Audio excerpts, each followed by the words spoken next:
Se puede vivir una vida en la que no se haga otra cosa que escapar de uno mismo. El psicoanálisis se propone como objetivo hacernos descubrir todo lo que ignoramos, hacernos afrontar lo penoso, lo más escandaloso de nuestro ser.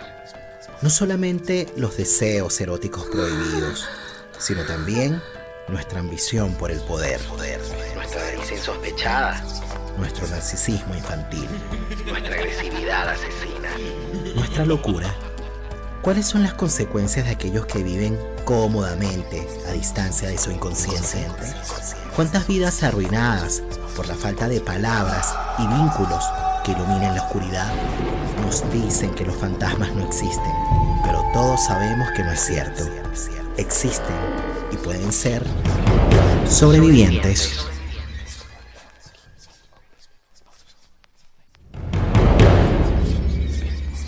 Y este episodio llega a ustedes gracias a Global Mind Therapy, consultora de psicología social orientada a la intervención de grupos, equipos de trabajo y comunidades, y al apoyo de todos ustedes a través de patreon.com/la palabra y el vínculo.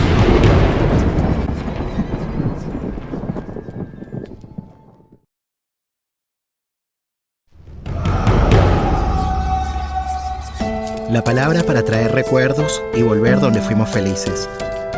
La palabra para nombrar el sufrimiento y no enfermarnos. La palabra para encontrar socorro en momentos de angustia. La palabra para compartir las emociones y saber que no estamos solos. La palabra para denunciar el abuso y transformar amargas realidades. La palabra para reconocer el error y hacernos cargo de lo que decimos. La palabra para reconocernos como similares en las diferencias. La palabra para nombrar el amor y hacerlo efectivo en el vínculo.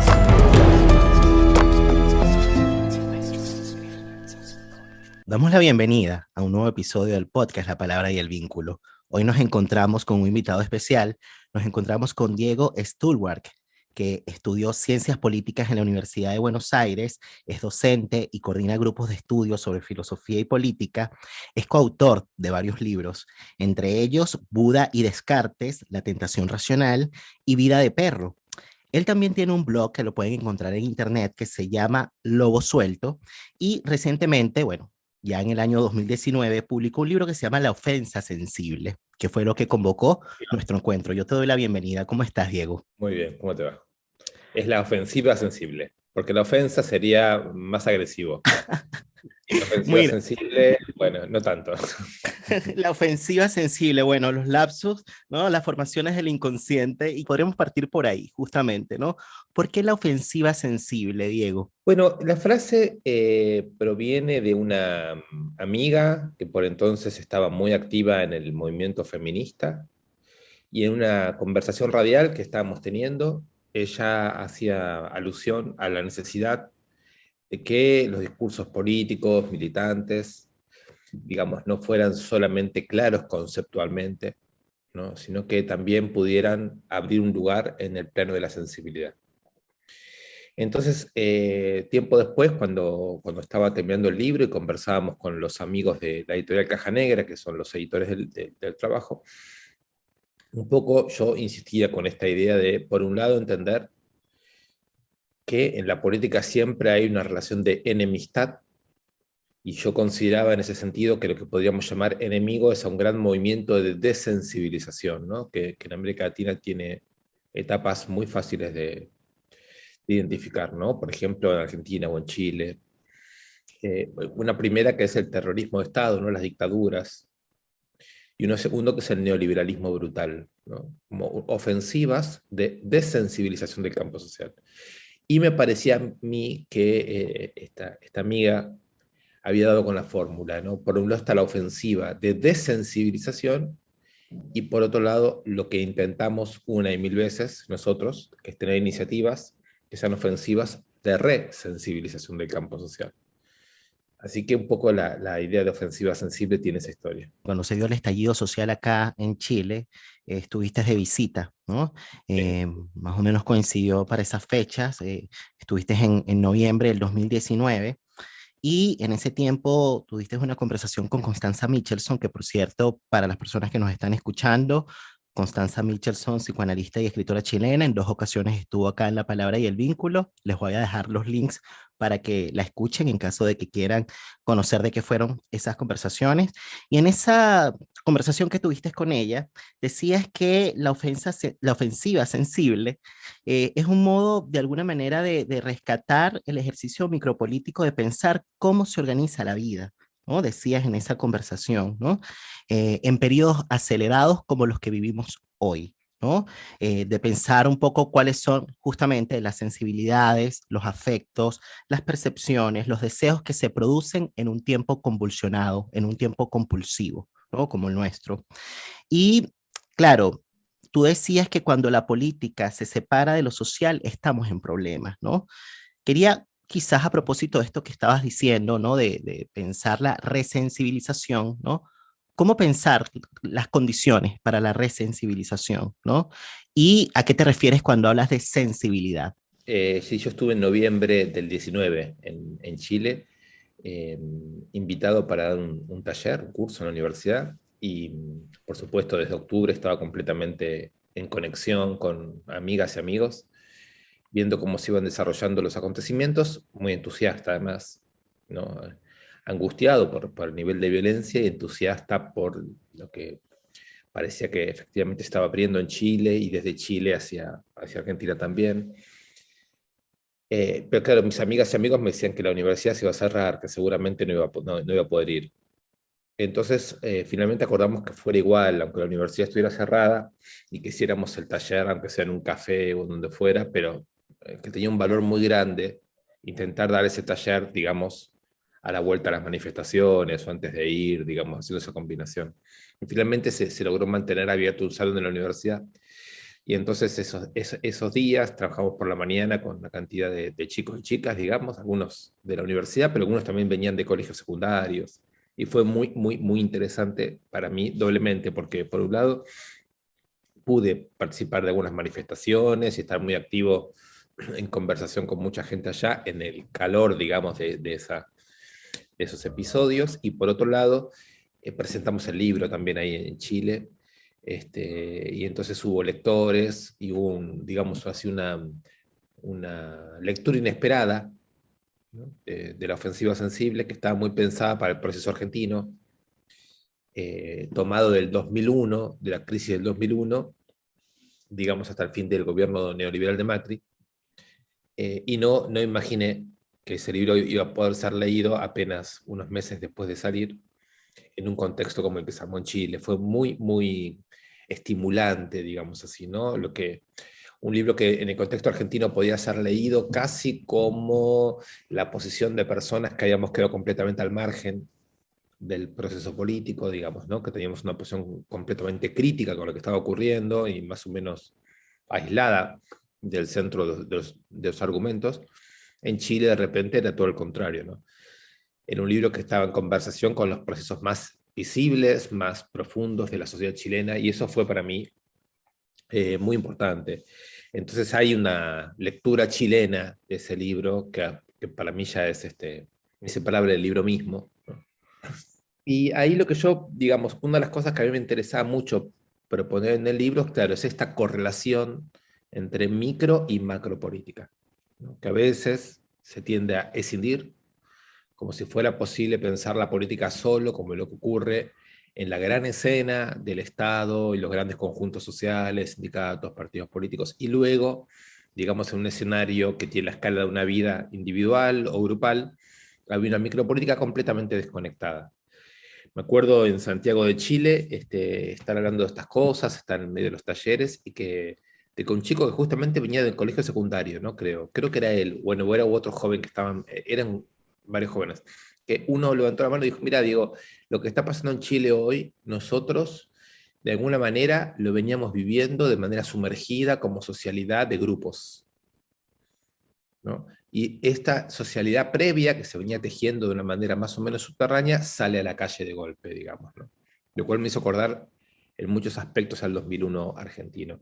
Entonces la pregunta es, digamos, si más allá de las políticas neoliberales y las respuestas tibiamente populistas que ha conocido el continente, existen en el plano de las micropolíticas claves que permitan desarrollar otra experiencia de la política. Y yo no tengo una respuesta muy clara. Creo que, digamos, entre el 2001 argentino y la actualidad chilena hay una buena materia histórica para revisar, ¿no?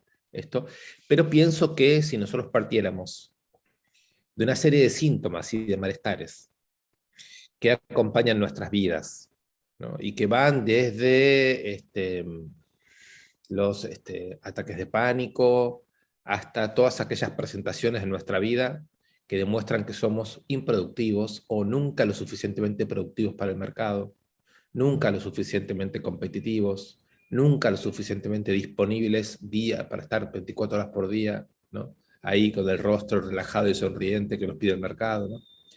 Todas nuestras vulnerabilidades constituyen todo un universo sintomático que habla de nuestra dificultad para cuajar, para adecuarnos al producir por el producir del mercado capitalista. Entonces, mi pregunta es si ese mundo de síntomas no constituye algo así como una llave micropolítica que nos permitiría a nosotros ir desarrollando un mundo, quiero decir, unos lenguajes, unas estrategias, unas economías, que por supuesto no pueden desarrollarse sin ya estar sumergidas en lo que llamaríamos la lucha de clases, digamos, ¿no? Sin estar ya sumergidas en una confrontación con el mundo tal y como está organizado. Claro, entonces como para crear condiciones para la resensibilización, podríamos decir que una vía posible sería la de escuchar los síntomas, ¿no? De la época. Y en ese Claro, sentido, cómo hacer una política del síntoma, ¿no? Que esto es una pregunta que te haces en el libro. claro. Quizás digo, hay una política que comienza por escuchar el síntoma.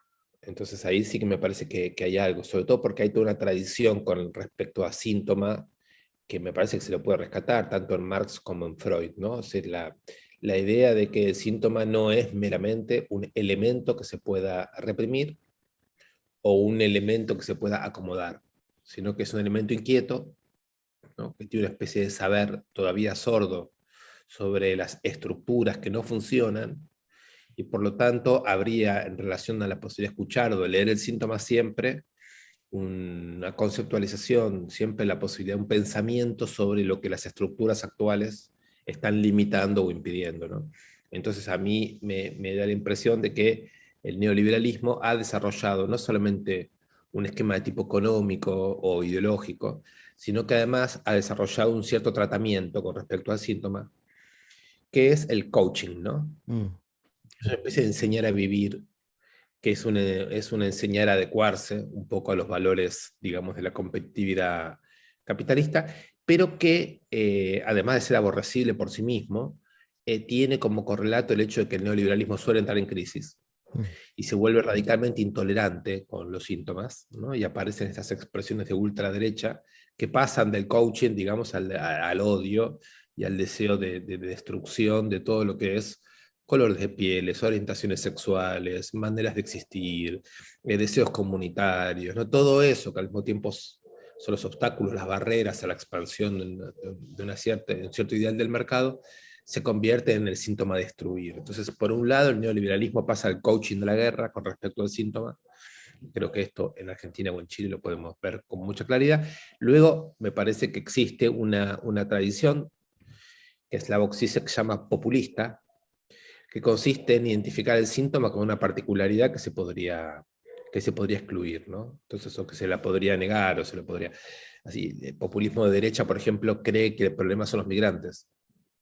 Entonces, con solo eliminar el factor migrante, nuestra sociedad funcionaría extraordinariamente bien. Y desde la izquierda solemos decir que, digamos, el problema es el capital financiero, ¿no? Son las finanzas. Creo que ahí se ve bien, ¿no? Que el problema no es una particularidad, sean los migrantes, sean las finanzas, sino que la escucha del síntoma nos revela que hay estructuras que no funcionan y que no pueden ser encarnadas en una particularidad, sino que nos obligarían a revisar más de fondo una situación en la que estamos inmersos y que, como dice creo que muy bien Mauricio Lazarato, es una situación que quizás haya que asumir como una situación de violenta imposición, digamos, ¿no? De violenta imposición de modo de vida. Respecto de eso están los síntomas, respecto de eso me imagino que en algún momento habrá que formalizar una política. Quizás muchas de las cosas que están pasando hoy en Chile tengan un valor muy importante, ¿no? Para entender por dónde puede ser y por dónde no puede ser. Claro, pero para que eso suceda tendríamos que registrar algo que me parece que es fundamental, que es la incomodidad, que es el malestar. Y bueno, como para poder escuchar y luego atender, ¿no? Y luego hacer algo con eso, efectivamente, bueno, habría que reconocerlo, ¿no? Y yo no sé si es posible en un tiempo, justamente pensando en las sociedades de rendimiento en las que nos movemos, ¿no? Orientadas a la productividad, a la competitividad, etcétera. No sé si es posible, sobre todo pensando justamente que a veces nos volvemos un poco indiferentes, ¿no? Frente al malestar para parar la máquina, para sostener la máquina. Y bueno, igual mientras decía esto me llama la atención porque bueno, esto de no parar la máquina se puede prestar justamente como para un juego de palabra, ¿no? Que, ¿Qué se podría parar, ¿no? Si escucho el síntoma, ¿no? ¿Qué pasa si se para la máquina, ¿no? Y bueno, yo creo que esto de alguna manera, bueno, yo creo que conecta bastante bien un poco con esto que tú propones, ¿no? En tu libro con la idea de la ofensiva sensible, ¿no? Como que es una confrontación, ¿no? Como frente a un modelo, frente a un orden, ¿no? Que tú decías algo así como que, bueno, la idea es interrogar la forma o cuál es el modo de vida, ¿no? Imperante, ¿no? Que podríamos decir que es totalitario, ¿no? Que es como global, versus, digamos, las posibilidades que se pueden abrir desde el momento en que se escucha el malestar, en que se reconoce, se registra el malestar, ¿no? Y ahí aparecen otras formas de vida, ¿no?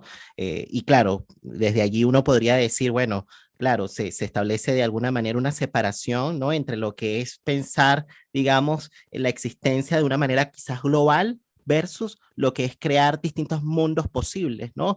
Cada quien puede crear en conjuntos con otros distintos mundos. Podemos tener distintas maneras de habitar este mundo, ¿no? Yo creo que es un poco lo que pones allí en jaque, ¿no? Con tu libro. Sí, claro, y pensando, digamos, que hay muchos tipos de escucha, ¿no? Como decía recién, ¿no? Está la escucha coaching, está la escucha odiadora, hay distintos tipos de escucha, pero me parece que hay una que yo diría que es una política, en el sentido de que no le aplica al malestar una terapia planificada, no procura adaptarnos a este mundo, sino que de alguna manera tiene un potencial politizador, ¿sí? Resensibilizador. Vos me preguntabas hace un rato, entonces, sensibilidad entendida como. Y a mí me parece que si uno, las mejores respuestas a ese tipo de preguntas, a mí me parece que tienen que ver con esas experiencias que en la práctica ponen en juego estas prácticas de sensibilización. Yo en el libro trabajo sobre todo lo que fue en la Argentina la experiencia de las madres de Plaza de Mayo después de la dictadura, ¿no? Creo que ahí hay mucho, ya hay mucho desarrollo de esa experiencia como para poder pensarla bien a fondo, ¿no? Es una sensibilización.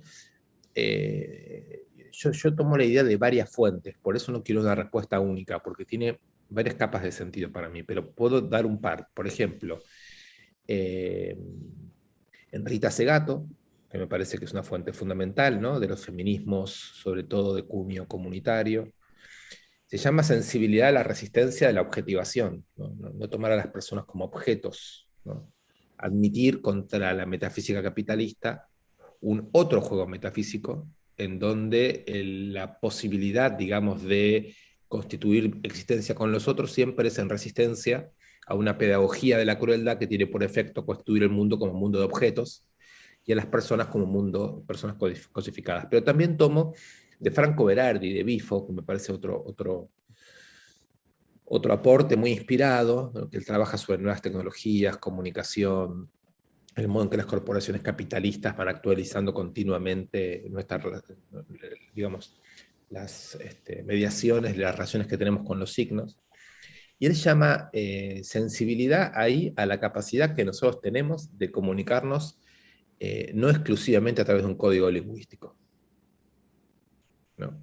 A poder tener una suerte de percepción compartida sobre qué es lo que está pasando, sin que esa percepción se limite a lo que un código preprogramado anuncia, ¿no?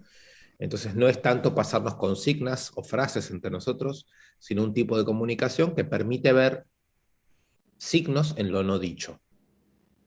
Es una capacidad de vínculo a través de lo no dicho. Entonces ahí me parece que es muy importante esto, porque, por ejemplo, cuando pensamos en las madres de Plaza de Mayo, tenemos la operación muy importante sobre cómo en torno al pañuelo blanco y en torno, digamos, a una lucha muy específica, se fueron articulando luchas sociales que no tenían un lenguaje común entre sí, así, cuya comunicación no podía surgir de lo explícitamente dicho, ¿no?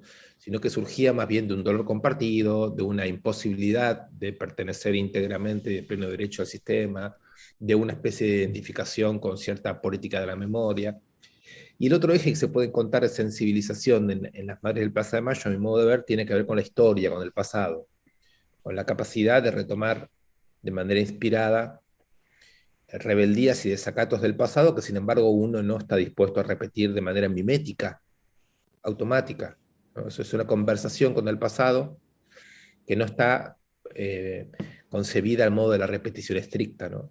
Entonces, por ejemplo, pensar en las luchas de los 70s o de los 20s, no quiere decir inmediatamente querer tomar como modelo a esos lenguajes, a esos sujetos, a esas tácticas, pero sí entrar en conexión con una cierta experiencia de rebeldía, ¿no? Entonces, eso cada 24 de marzo en la Argentina ocurre de una manera muy masiva para sectores sociales y de edades muy diferentes.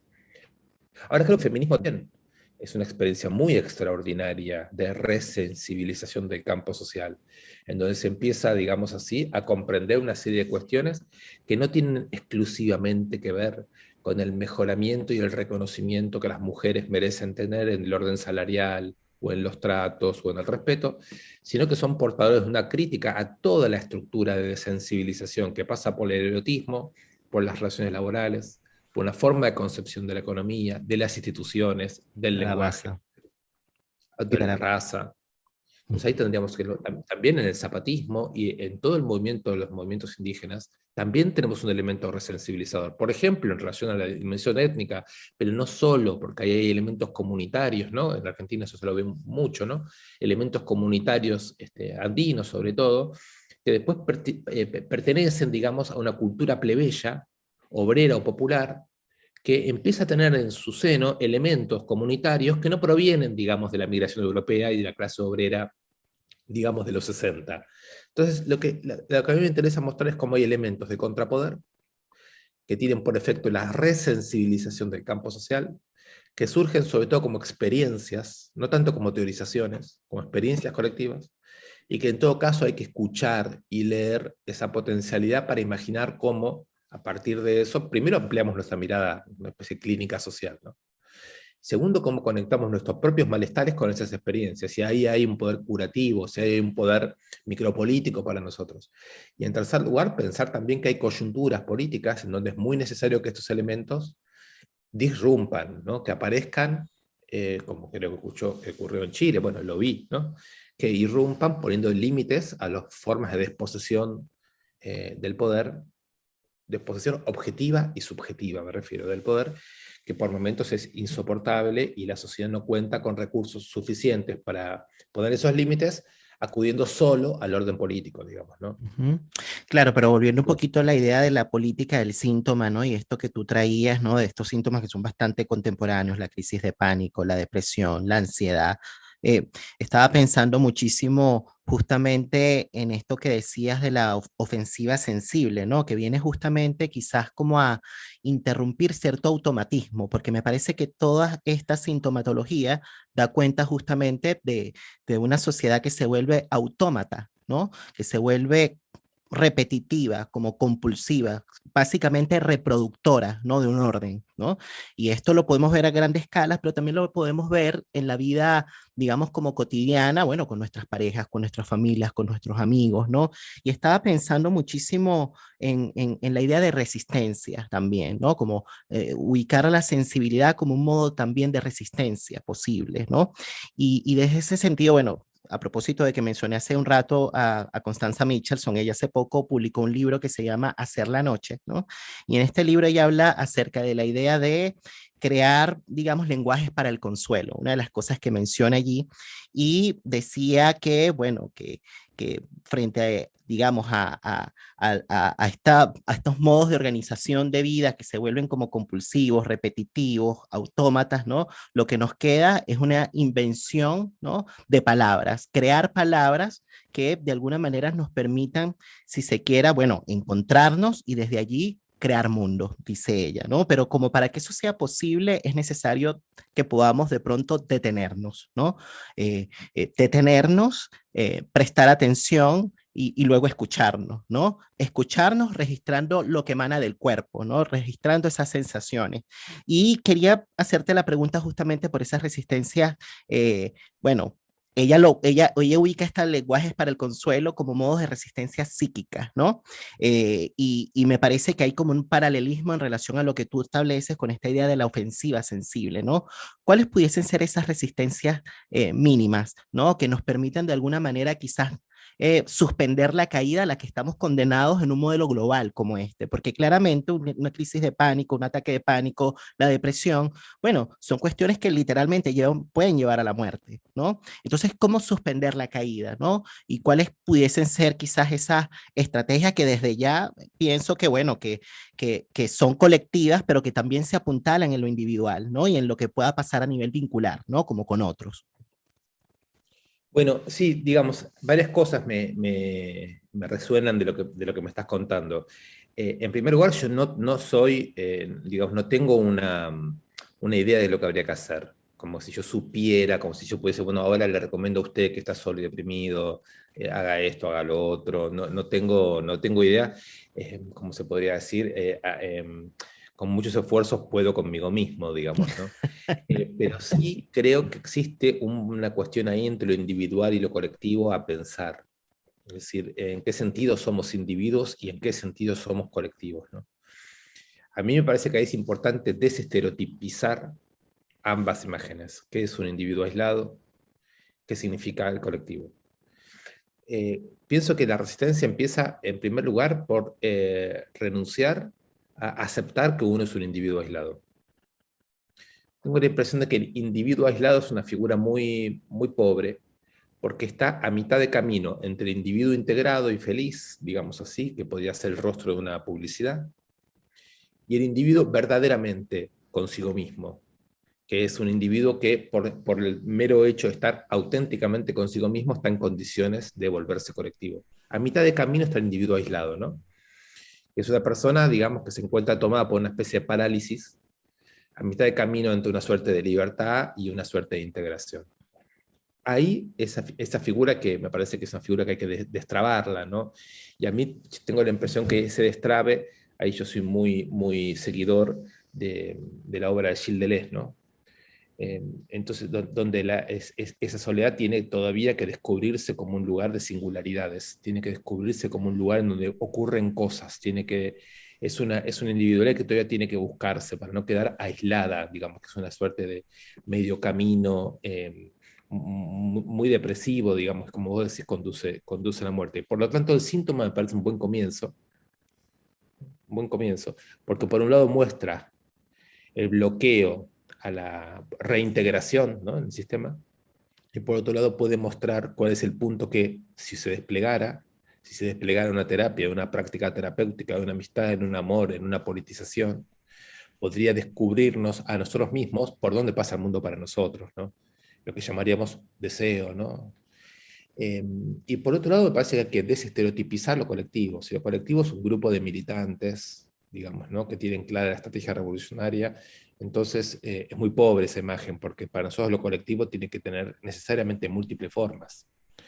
Lo colectivo, al revés, yo diría que es el encuentro entre viajeros cuyos síntomas pueden entrar en conversación. Entonces ahí cuando se dice la palabra, encontrar la palabra o vincular la palabra al cuerpo, no puedo dejar también se me vienen autores, pues yo me la paso leyendo, la verdad de la milanesa César, de Walter Benjamin, ¿no? Cuando él dice que la narración, siempre el narrador es alguien que primero hizo una transmutación en el orden de su experiencia y convirtió algo que simplemente ocurre en algo narrable, ¿no? Es una suerte de acto mágico por el cual uno puede percibir algo que está ocurriendo en su entorno y lo convierte en una suerte de saber para otros a través de una selección adecuada de palabras, de tonos de voz y de tiempos narrativos. Entonces, de esa manera la experiencia ocurre y se vuelve transmisible. O sea, en primer lugar hay que contar un sentido de lo que ocurre y después convertirlo en transmisible. Y de esa manera la experiencia sería la narración. La relación entre narración y experiencia serían un muy buen polo de resistencia a lo que llamaríamos la palabra como información, como mera información, como mero dato, como mero protocolo, como mera consigna, ¿no? Que nos organiza un tipo de vida muy rápida, muy veloz, muy adecuada, muy ensamblada, muy fluida, pero que por lo mismo, digamos, nos estropea el vínculo con la experiencia. Entonces, creo que esas palabras tienen que tener esa relación con la narración, ¿no? Mm.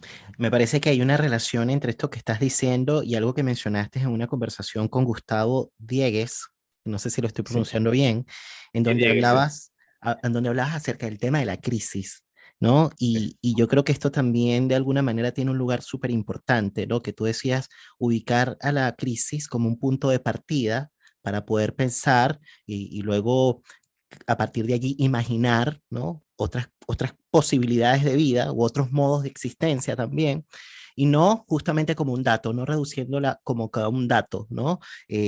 Sino justamente pensando a la crisis como una potencia, ¿no? Yo no sé si esto también tiene relación con esto que estás diciendo del tema de la narración, ¿no? Eh, ¿Cómo lo ves? Bueno, claro, yo ahí pienso que la palabra crisis es una palabra muy clave, pero también es una palabra, digamos, que hay que examinarla porque tiene usos incluso antagónicos. Por ejemplo, cuando se nos dice que porque hay crisis va a haber que bajar los salarios, que porque hay crisis uno va a tener que aceptar niveles de desposesión, porque siempre es mejor perder algo que perderlo todo, ¿no? Hay tanta crisis que vamos a tener que odiar a los migrantes y a la gente de otros grupos sociales. Hay tanta, bueno, hay crisis, me parece que opera como todo lo contrario de una crisis. Crisis ahí es una palabra de orden, es un enorme llamado al orden, ¿no? Entonces, en general, la crisis es un estado habitual de interpelación capitalista. El capitalismo siempre está en crisis, siempre nos explica que estamos en crisis, es decir, que podríamos estar mucho peor, socializa y generaliza un miedo espantoso y nos hace conceder y alinearnos, ¿no? en cosas que de otra manera no haríamos. Pero a mí me interesa la inversión de la noción de crisis, ¿no? Y pensar la crisis no tanto como un discurso de control que padecemos, sino más bien qué es lo que ocurre cuando el conjunto de consignas que se nos ofrecen ya no funciona. ¿Qué es lo que ocurre, por ejemplo, cuando la moneda pierde valor, cuando el gobierno está deslegitimado, cuando las maneras habituales de trabajar no están funcionando? Es decir, cuando se desensamblan el conjunto de dispositivos de poder y entonces realmente no sabemos qué hacer. Tengo que ahí me parece que aparece el carácter estratégico de la vida. Nos damos cuenta que vivir es producir estrategias. ¿Cómo vamos a hacer para vivir juntos, para comer, para educar, para qué reglas vamos a darnos, ¿no? El carácter estratégico. Ese carácter estratégico surge cuando nos apropiamos de la crisis. Fíjate que en el primer uso de la crisis, nosotros no somos sujetos estratégicos, somos sujetos de obediencia. Se nos dice, como hay crisis, haga esto. Pero cuando nosotros nos apropiamos de la crisis quiere decir que el conjunto de las reglas que se nos imponen no funcionan para nosotros. Y tenemos, por lo tanto, que hacer experiencias estratégicas nosotros. Esa experiencia estratégica, Baruch Spinoza la llamó en el siglo XVII ética, porque a diferencia de la obediencia, la estrategia produce conocimiento, nos enseña quiénes somos y qué podemos, y también nos enseña quiénes son los amores, los amigos, los aliados, para constituir estrategias de tipo colectivas. Colectivas desde nosotros, no mera adhesión a propuestas partidarias, etcétera, ¿no? O sea, cómo se constituye lo colectivo, lo colectivo en implicancia, lo colectivo en constitución. Pero me parece que esa idea de crisis es muy importante y digo, el 2001 en Argentina o lo que se vivió recientemente en Chile, nos puede mostrar un poco que es una ciudad en crisis, ¿no? En donde uno ni siquiera sabe cómo ir al trabajo, cómo ir a la escuela, porque no sabe dónde va a haber un piquete, dónde va a haber una represión, si va a haber escuela o no va a haber escuela. Esos son momentos breves, por supuesto, porque nuestra vida requiere de un sistema muy complejo de coordinaciones. Me interesa pensar ese momento en el cual uno se apropia de la estrategia y del elemento cognitivo y ético que viene con la estrategia. Claro, pero entonces podríamos decir que la crisis también podría pensarse como una especie de ruptura, ¿no? De cierto orden que justamente puede llevar a una interrupción de un automatismo, ¿no? Que luego nos permite asumir o nos permita asumir una posición un poquito más contemplativa frente a la vida. ¿Podríamos decir algo así? Claro, claro, podríamos decirlo así. Si querés, podemos aprovechar esto que traes y decir que una manera de poder percibir nuestro nivel de sometimiento a los modos de existencia contemporáneos es el nivel de automatismo de nuestro lenguaje. Cuando hablamos automáticamente con las frases que se nos proponen, con el tipo de humor que se nos propone, con la gestualidad que se nos propone, con el tipo de sonrisa que se nos propone, cuando, digamos, el automatismo toma nuestra relación con las palabras, quedamos completamente desapoderados subjetivamente. Por el contrario, suspender los automatismos, por ejemplo, en el orden del lenguaje, pero también lo podríamos pensar para la sexualidad, o lo podríamos pensar en general para cualquier dimensión de la vida, suspender los automatismos abre un campo de suspensión en el cual podemos reflexionar, podemos pensar un poco cuál es nuestra relación con el lenguaje, qué cosas contamos y cómo las contamos, y qué ocurre en eso que contamos, porque el tema de las palabras es que siempre hacen pasar afectos, ¿no? Entonces se puede decir, ¿qué clase de afectos, ¿no? Pueblan o cargan nuestros lenguajes? Eso es una experiencia, digamos, poético-política fundamental, que yo trabajo bastante en la ofensiva sensible a partir de la obra de Henri Mechonic, que me interesa muchísimo, ¿no? ¿Cuánto de cuerpo puede haber en el lenguaje? Ahora, el tema de la decepción, em, Diego, que mencionaste con Pedro Vizcay, justamente también hablando acerca de tu libro, me pareció muy interesante porque tú decías bueno, que cierta decepción puede de alguna manera posibilitar ciertas cosas, decepción respecto de cosas que pasan, ¿no? Y bueno, ahí lo podríamos relacionar con la idea de la indignación, que para indignarse justamente no hay que ser indiferentes, o sea, es como todo lo contrario, no desconocer, podríamos decir, lo que pasa y lo que nos pasa, ¿no?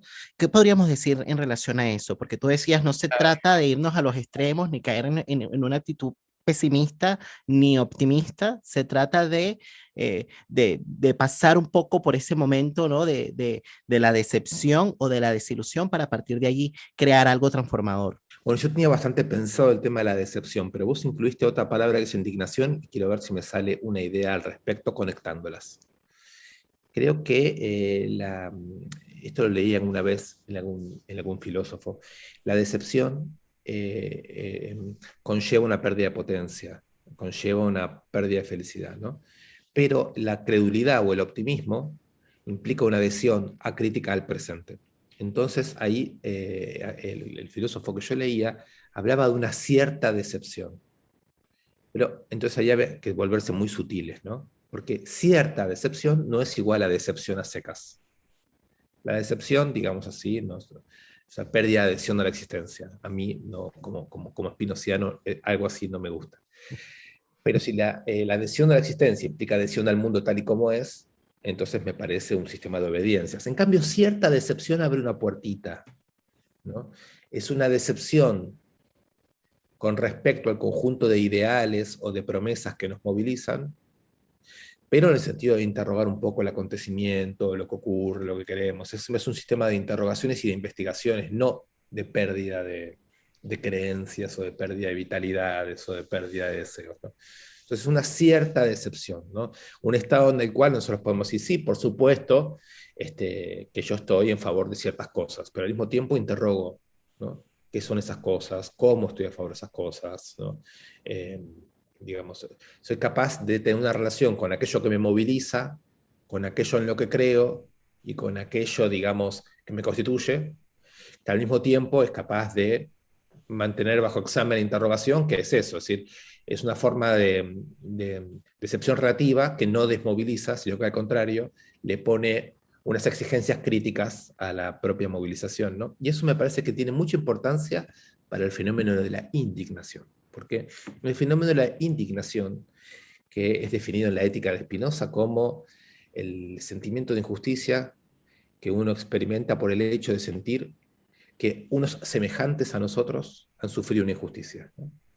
Entonces uno se indigna, pero bueno, Spinoza muy brillantemente dice, entonces la indignación está dependiendo siempre de a quién consideramos semejantes y a quién no. Vale decir, yo no me indigno por cualquier injusticia. Me indigno solo por injusticias que previamente están concernidas a quien yo delimite como semejante. Vale decir que si es otro color de piel o otra clase social o habla otra lengua, no me indigno. Pero no porque yo sea indiferente, sino porque soy indiferente a esa franja de la vida que yo no constituí como semejante, ¿no? Entonces, a mí me parece que una cierta decepción también permite reevaluar cómo estamos en relación a nuestras ideas de semejanza y de semejanza, porque si bien en Europa y en Estados Unidos hubo hace algunos años ya el fenómeno de los indignados, lo llamaban por lo menos los medios de comunicación los indignados, y era un fenómeno, a mi modo de ver, muy interesante porque además tenía una relación muy importante con cosas que pasaban en Egipto, no había ni plazas ocupadas en varios lugares del mundo. Sin embargo, en los últimos años al indignado, conocemos al indignado neoliberal, ¿no? Que está por la calle a los insultos y a los gritos, ¿no? Pidiendo que los políticos ¿no? sean mejores políticos y que la gente se porte bien y que los vecinos sean más vecinos y odiando todo elemento, digamos, Mm. desestabilizador, ¿no? Que altere el... Entonces son indignaciones racistas, indignaciones muy sexistas y sobre todo muy clasistas. Me parece que esa idea de la indignación es interesante para revisar, ¿no? Yo diría indignación sí, pero con una cierta decepción respecto de los modelos de normalidad que el indignado suele conservar, ¿no? En lugar de Mm. indignarse para pedir que las cosas se normativicen, quizás una indignación justamente en torno a aquello que no es semejante a nosotros. Es una indignación que implique desplazamiento, que implique identificaciones nuevas, ¿no? Claro, en esta conversación que tuviste con Pedro, decías lo siguiente, ¿no? En relación a la decepción, y lo voy a repetir acá, bueno, lo apunté y lo voy a leer para que las personas que nos están escuchando conozcan, ¿no? Tú decías, ni el pesimismo ni la ilusión parecieran ser tonalidades afectivas para la creación de alternativas de transformación interesantes. Cierta decepción con la promesa de que las cosas puedan ser diferentes a las expectativas que tenemos o con la ilusión de que vendrán tiempos mejores, puede abrir posibilidades de nuevos agenciamientos, permitir encontrar mejores razones para la lucha política que no sea la ilusión, que tengan que ver con una capacidad menos infantil de relacionarse con las fuerzas propias y colectivas. Y a mí esto me hizo pensar muchísimo, para decirlo un poco como en simple, ¿no? Es un poco como tener claridad del piso que estamos pisando, ¿no? De cuál es el terreno que estamos pisando, ¿no? Como un poco en términos freudianos, de traer un poquito el componente, digamos, de la realidad, el principio de realidad acá, ¿no? Y ver qué podemos hacer a partir de allí, ¿no? Ahora, este tema, digamos, de la decepción, que ahorita lo vinculamos un poco como con la indignación, bueno, podríamos decir que es como una primera impugnación política, ¿no? Tomando un poquito tus palabras, ¿no? Del libro. Ahora, estaba pensando, digamos, ahora del lado de lo que tendría que suceder del otro, ¿no? Del otro social, ¿no? Y, y me parece que en ese caso la función de testigo es muy importante, ¿no? Un poco como para, digamos, de testigo de que hay algo que no está andando bien, ¿no? De que hay un malestar, de que hay una incomodidad, ¿no? De que se registre que hay algo que no cuaja, como dices tú, ¿no? Y en ese sentido me parece que el otro es demasiado relevante, ¿no? Y puede pasar que el otro, en lugar de cumplir esa función de testigo, que en estricto rigor le da como un juicio de existencia a algo que está pasando, ¿no? Se reste, se sustraiga, ¿no? Y más bien lo que podríamos decir, bueno, aquí me viene una referencia de otra autora, se llama Pilar Sosa, que escribió un ensayo que tituló El otro y la traición, justamente, ¿no? Que es un poco, bueno, diciendo la posición que puede tomar el otro social frente a situaciones de injusticia, ¿no? Justamente el poder muchas veces lo que hace es esconder, ¿no? O invisibilizar, mejor dicho, situaciones que están allí, explícitas, pero que se vuelven invisibles, pero que están, ¿no? Que operan. Y este es todo un hecho paradojal porque se reproduce todos los días, pero al mismo tiempo permanecen como invisibles y esto es justamente por producto de las relaciones de poder, ¿no? Entonces, en este ensayo, El otro y la traición, esta autora hablaba acerca de lo que se instala, ¿no? Que de lo que se instala a modo de alianzas, ¿no? De lo que se instala a nivel vincular, ¿no? Como una suerte de política denegatoria, ¿no? Y en la medida que hay una política denegatoria, evidentemente eso lo que hace es perpetuar justamente un automatismo y la posibilidad de que se pueda dar luego una indignación, bueno, me parece que es como más como compleja o complicada, porque quizás termina como que aislándose, porque efectivamente el síntoma siempre va a aparecer, ¿no? Y va a aparecer la indignación, pero del lado, digamos, de un sujeto y se termina psicopatologizando un hecho que es Claro, social y se reduce a claro. una persona, ¿no? Entonces esta persona podríamos decir que es una especie de chivo emisario o de portavoz de un malestar que es de varios, de un malestar que es social, ¿no? Pero que ha quedado aislado y reducido y colocado en esa persona. Entonces, ¿qué podríamos pensar un poquito sobre esto, Diego, ¿no? Sobre la participación del otro, la importancia del otro, ¿no? Porque, bueno, en las temporadas anteriores de La Palabra y el Vínculo estuve conversando con Ana María Fernández, ¿no? Y ella compiló un libro que se llama La diferencia desquiciada, ¿no? Y en este libro que se llama La diferencia desquiciada, hablaba acerca de lo monstruoso, ¿no? De lo monstruoso en la época moderna, y lo monstruoso en la época moderna era justamente la diferencia, lo diferente, ¿no? Porque todo se manejaba por la lógica identitaria. Entonces, aquello que fuese diferente era enfermo, era discriminado, excluido, segregado o lo que sea, ¿no? Mientras que ahora, en la época postmoderna, o más bien en la hipermodernidad en la que nos movemos, lo monstruoso ya no es tanto la diferencia, porque aparecen ya los discursos políticamente correctos de que, ay, bueno, aceptemos, toleremos, ¿no? Que tú decías que era una palabra que te irritaba, pero que efectivamente es justamente la que pasa, ¿no? Bueno, toleremos, es diferente, todos tenemos derecho, ¿no? Pero un discurso muy pseudo, ¿no? Pero me parece que lo monstruoso ya no es tanto eso. Lo monstruoso es la indiferencia. Lo monstruoso tiene que ver justamente con esto que señalaba esta autora en ese ensayo, ¿no? Acerca del otro y la traición, ¿no? Lo monstruoso tiene que ver con la política denegatoria. Y me parece que eso es crueldad. Me parece que eso es crueldad y me parece que eso, de alguna manera, en parte explica en gran medida un poco lo que menciona Luciano Lutero en Miserias hipermodernas, acerca del giro melancólico de la época, ¿no? Estamos en un giro melancólico de la época que es justamente lo que explica, bueno, el por qué hay tantos síntomas como los que tú mencionabas hace un rato, ¿no? Crisis de pánico, depresiones, ansiedades, etcétera, ¿no? Bueno, cuestiones, patologías del acto, consumos, adicciones, etcétera, ¿no? Trastornos psicosomáticos. Entonces, bueno, ¿cómo pensar un poquito, ¿no? La participación del otro en todo esto que hemos venido conversando, ¿no? Y la relevancia que tiene, claro, me parece demasiado importante esto que estabas diciendo sobre el tema del semejante, ¿no? Porque lo del semejante, bueno, el otro puede ser semejante, pero a la vez distinto, ¿no? Y entonces esto trae la idea de la empatía. Bueno, como que un poco lo que estabas mencionando, que no utilizaste esa palabra, pero aludías un poco a eso, ¿no? Como que, qué sé yo, registro, me conecto, me sensibilizo o me indigno si es semejante, pero si es diferente, no me conmuevo, ¿no? Entonces, la empatía como que se queda corta para la política, ¿no? Entonces aparece la idea de la conmoción como algo que puede remover un poco más. Claro, exactamente. Ahí quería destacar un poco de que los fenómenos de identificación o de empatía o de reconocimiento se construyen políticamente, no son naturales. Nosotros no nos conmovemos de ninguna manera frente a la humanidad, porque, digamos, la humanidad a ciertos signos que podemos reconocer y que en general, digamos, tienen que ver con que los reconocemos semejantes a nosotros. Entonces, la idea, ¿no? La guevariana de sentir toda injusticia como propia, se la puede decir en la cumbre, digamos, de un proceso revolucionario, pero, digamos, en el fondo de un proceso normalizado, neocapitalista consolidado, uno se tiene que desensibilizar para existir, ¿no? Si cada injusticia lo conmueve, entonces queda paralizado y deja de ser un sujeto apto para el mercado.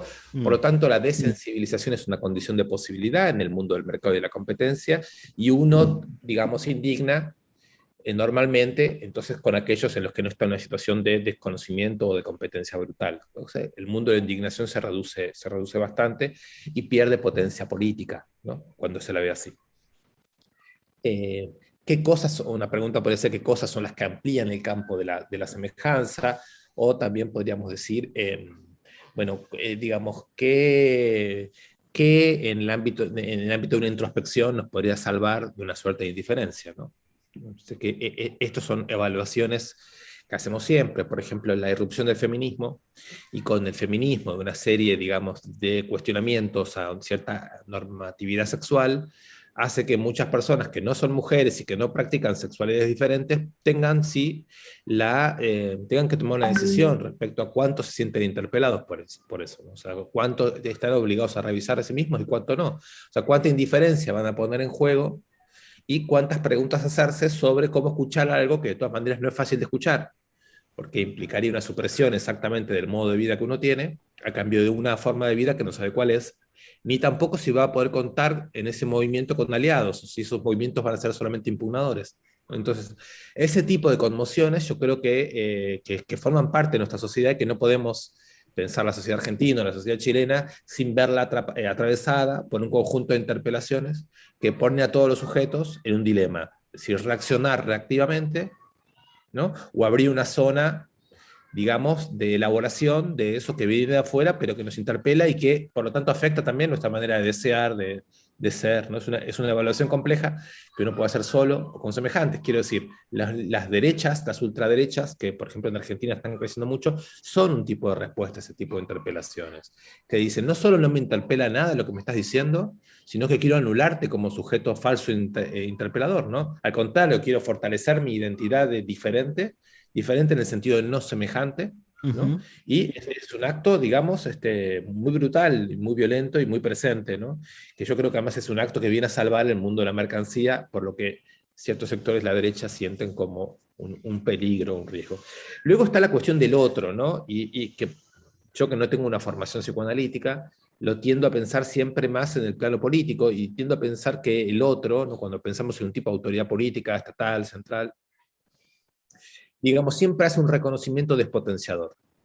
En el mismo momento en que se te reconoce en virtud de un cierto derecho que vos no tenés ninguna capacidad de garantizar. Es decir, que dependés de la buena voluntad del Estado o de aquel que concede el derecho, pero se te priva al mismo tiempo de los medios para constituir materialmente ese derecho. Es decir, para que seas vos el que imponga ese derecho, ¿no? Entonces, me parece muy importante pasar del derecho, digamos, del derecho como reconocimiento de la víctima al derecho como reconocimiento de la potencia. Pero eso no es algo que se le pueda pedir a otros, ¿cierto? Eso es algo que uno debe de alguna manera intentar garantizar por sus propios medios. Entonces vuelvo a la dimensión estratégica, ¿no? O Mm. sea, creo que la diferencia tiene que estar constituida estratégicamente, políticamente.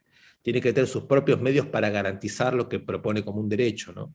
Y evitar esta conversión en la cual el derecho se convierte en un subsidio o en un reconocimiento de tipo jurídico, ¿no? Pero siempre como correlato de lo que sería alguien que no tiene la fuerza para existir, una victimización. Acá esto se lo vio muy bien luego del 2001, cuando, digamos, a los movimientos sociales, populares y piqueteros se les daba un reconocimiento, pero no se les reconocía un saber fundamental sobre los territorios y sobre las economías en crisis. Entonces, en lugar de ponerlos a gobernar, digamos, se los ponía como unas víctimas a incluir en una posición muy debilitada, ¿no? Entonces, de un lado hay un efecto de legitimación social, ¿no? Escuchamos a las víctimas, reparamos a las víctimas, y eso, por supuesto, siempre es conmovedor, porque en Argentina podría haber ocurrido todo lo contrario, se podría simplemente haber aniquilado a todos los militantes como en la dictadura. Claro. Entonces, los fenómenos de reparación son siempre bienvenidos y producen un efecto de legitimación. Pero por otro lado, es muy costoso el hecho de que las mismas figuras que protagonizan una crisis y tienden a mostrar socialmente cómo hace falta una transformación, luego sean convocados a título de unas víctimas, sin saberes, sin potencia, sin posibilidades propias, ¿no? Que tienen que ser amparados de una manera bastante miserable también, y convocados a un destino de trabajo ultra precario, digamos, ¿no? Mm. Sin que la propia estructura laboral pueda ser revisada. Es decir, no son tomados como potencias que nos permiten revisarnos, sino como víctimas a reconocer. Y en esa victimización, por supuesto, ahí están abiertas todas las puertas para una patologización, ¿no? Porque en Por tanto y en supuesto. cuanto alguien diga, che, no, no acepto esto, no es por esto por lo que yo luchaba, no es este mi deseo, entonces ahí mandamos un equipo de psicólogos, o no sé, vemos que mandamos, digamos, ¿no? Pero ahí hay algo, digamos, inaudible, Sí. inaudible. Ahora, hay una cosa que mencionabas, ¿no? En relación a las ultraderechas, ¿no? Que tienden a reforzar un poco, no lo decías con estas palabras, pero es un poco a lo que aludías, ¿no? Que refuerzan un poco esta idea de la lógica identitaria, ¿no? La lógica del semejante, ¿no? Eh, y claro, en desmedro de lo que podríamos decir la lógica de la multiplicidad, de la diversidad, ¿no? Que de alguna manera se sustenta, bueno, en la afectividad, ¿no? En fin, ¿no? Ahora, eh, hay algo que mencionaste en la conversación con Constanza que me pareció muy importante, ¿no? Y que tú decías, bueno, el progresismo está en cuestión. La izquierda tiene que reinventarse, ¿no? Un poco tomando una posición crítica respecto de las izquierdas, ¿no? Y bueno, en ese sentido, yo creo que ahí vamos a volver a traer la idea de la decepción, ¿no? Y de la indignación, justamente porque puede de alguna manera permitir que luego se abra un cuestionamiento de lo que pasa adentro, ¿no? Para luego poder inventar un afuera distinto, ¿no? Claro. Y claro, lo digo quizás como para introducir una pregunta que puede ser quizás difícil, ¿no? Pero un poco no con ánimos de responderla, sino para pensarla, ¿no? Porque claro, evidentemente Venezuela no es un, no es un secreto que está, digamos, como siempre como que en el centro de la discusión de lo que está pasando, ¿no? A nivel político, ¿no? Y bueno, y de lo que, de cómo partió, ¿no? Este modelo con Chávez, que vino a ser transformador, revolucionario, etcétera, y de la evolución que tomó y de cómo está hoy el país, ¿no? Con cualquier cantidad de personas de Venezuela que se han ido, digamos, a otros, a probar suerte, ¿no? En otros países, justamente porque Venezuela no les ofrece, digamos, las condiciones de vida dignas, ¿no? Quisiera conocer un poquito tu opinión respecto de eso, ¿no? Y si pudiésemos articular eso un poco con la idea de la decepción y de la indignación. Bien, hay una serie de problemas con las palabras y con el lenguaje porque, digamos, nosotros por supuesto nos consideramos a nosotros mismos como parte del mundo de las diversidades, pero al mismo tiempo sabemos que la palabra diversidad es parte del léxico de lo políticamente correcto, Mm, que forma parte de un pacto de dominación. Entonces, tenemos siempre un problema, digamos, ¿no? En el momento en que el capital, en sus formas más concentradas, desarrolla un lenguaje de la dominación que dice afroamericano, ¿no? Tiene una palabra adecuada para no ofender a nadie en su subjetividad y poder incluir a todo el mundo en una diferencia que en realidad no es reconocida como potencia, ¿no? Entonces, bueno, tenemos un problema ahí con el lenguaje del que no nos podemos sustraer. Cuando nosotros decimos pluralidad, quiero aclararlo simplemente, no lo hacemos en un sentido liberal, ¿no? Porque la pluralidad liberal pone, digamos, el reconocimiento en un plano jurídico, mientras que en el plano de las prácticas económicas y reales produce unas jerarquías y unas formas de normalización ultra brutales, ¿no?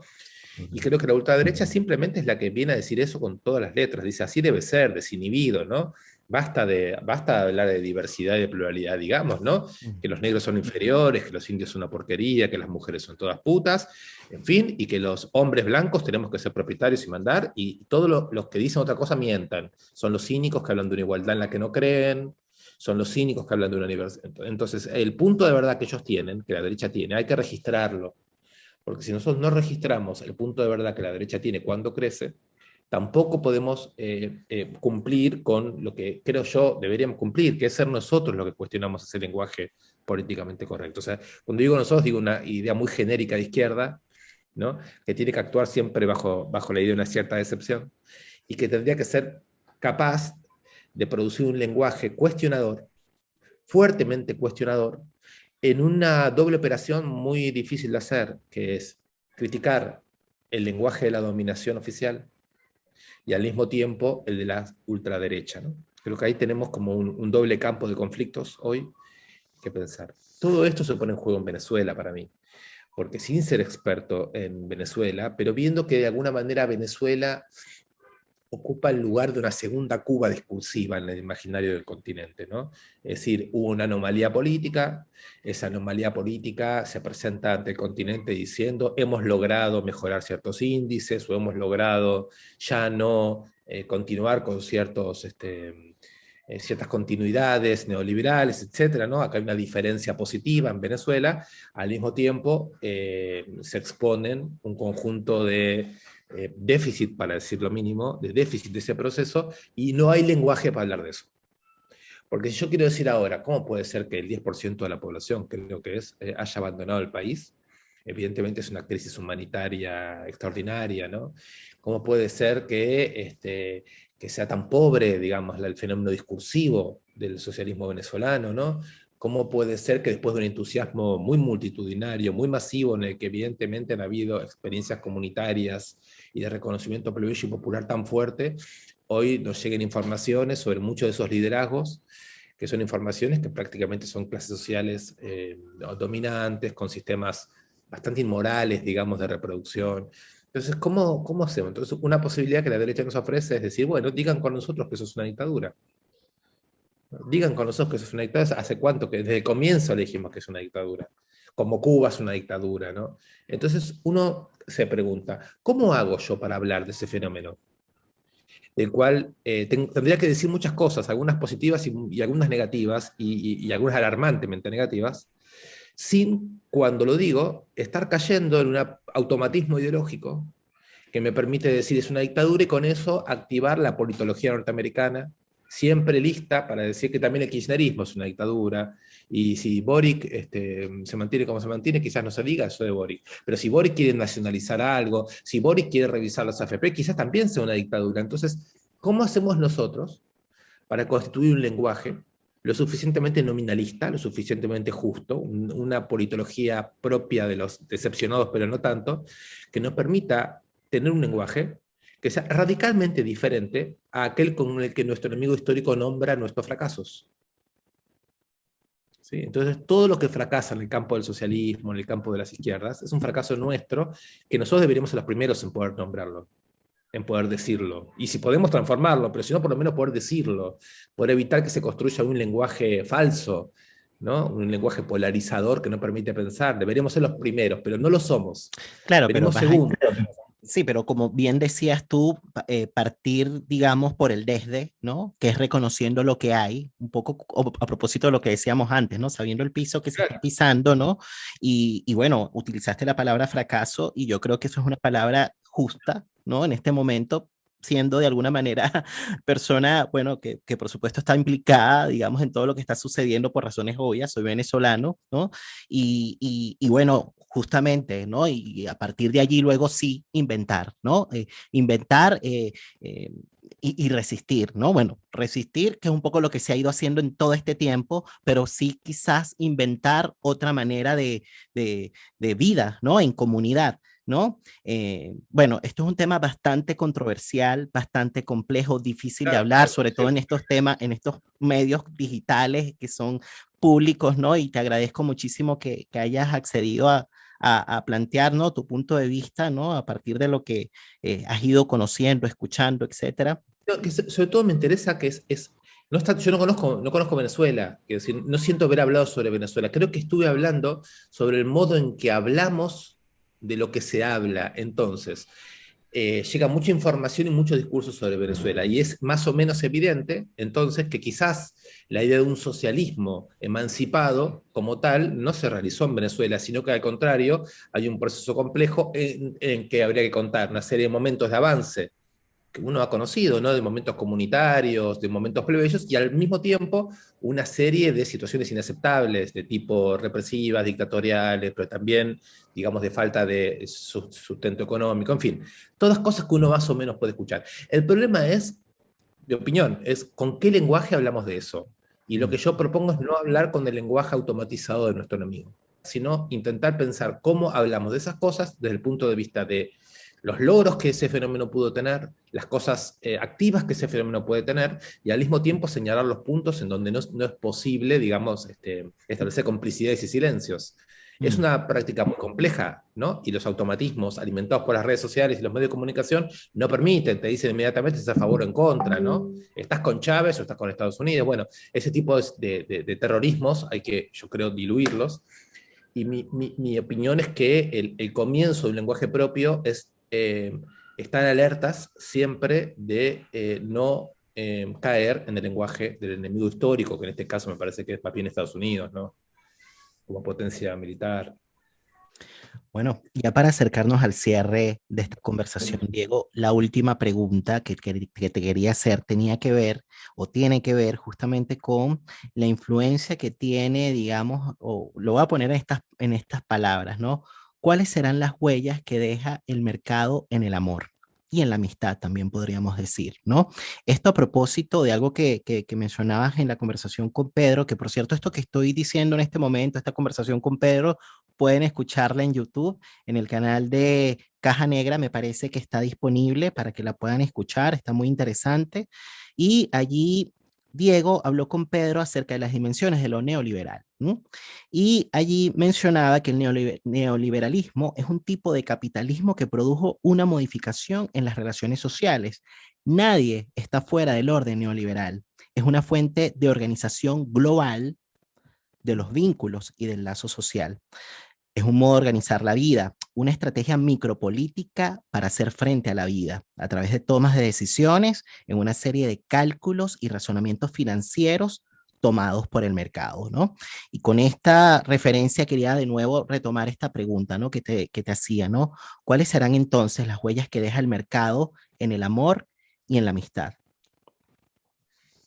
Bueno, de vuelta, es una distinción, el mercado, la sociedad de mercado, nos entendemos, ¿no? El mercado como neoliberalismo, como forma de Exacto. mando de la vida que imprime un mandato de productividad, de valorización.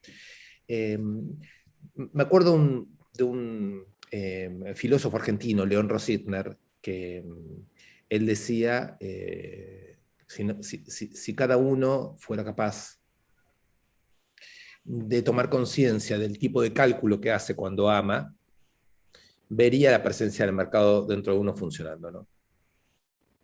Así, una serie de cálculos cuantitativos, ¿no? De lo que conviene, de lo que no conviene, trabajando como monólogo interior en las relaciones.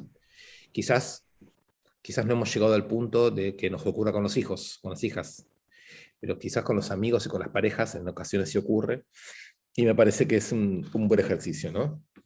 No tanto para culpabilizarnos y decir, che, al final qué débiles somos o qué malditos somos, sino al contrario, ¿no? Para tratar de entender, cuando esos cálculos aparecen en nosotros, tratar de entender cuáles son las fuerzas que están actuando ahí y también evaluar si tenemos algo mejor que oponer a eso. Mm. Es decir, si tenemos algo que oponer como una suerte de contrapoder afectivo a ese tipo de cálculos, porque finalmente lo que Nietzsche llamaba la sinceridad, ¿no? No creer que nosotros somos la fuente bien constituida de un mundo mal constituido, sino algo que tiene que estar revisándose a sí mismo continuamente. La sinceridad también pasa por encontrar la presencia de lo que uno no desea funcionando dentro de uno. León Rosiner decía, después de todo el sujeto es un nido de víboras, ¿no? Entonces esta aceptación de que somos un nido de víboras quizás es el comienzo de cualquier pensamiento que valga la pena. Tiene mucho que ver con esto que hablas tú acerca bueno, que mencionas en tu libro sobre el tema de la verdad, ¿no? Que yo creo que tiene conexión con lo que es el deseo, ¿no? Que de alguna manera, bueno, es una fuerza transformadora, pero que también es muy inquietante, ¿no? Al mismo tiempo, no es tan sencillo dar un paso hacia adelante, digamos, en conquista del deseo, porque no es sin conflicto, ¿no? No es sin conflicto esto. Entonces, claro, evidentemente, esto que tú decías, ¿no? Una toma de decisión en el amor o con las amistades, esta cuestión de los cálculos, de la conveniencia, de tomar al otro con fines instrumentales también, para quizás garantizar alguna, qué sé yo, no sé si proyectos, algún trabajo o algún estilo de vida también, ¿no? Algunos recursos que nos permitan justamente tener una calidad de vida distinta, ¿no? Bueno, si eso cuaja o no, que me gusta mucho esa palabra que tú utilizas, ¿no? Cuaja o no con algo del deseo, ¿no? O sea, ¿qué tan puesto estoy allí, ¿no?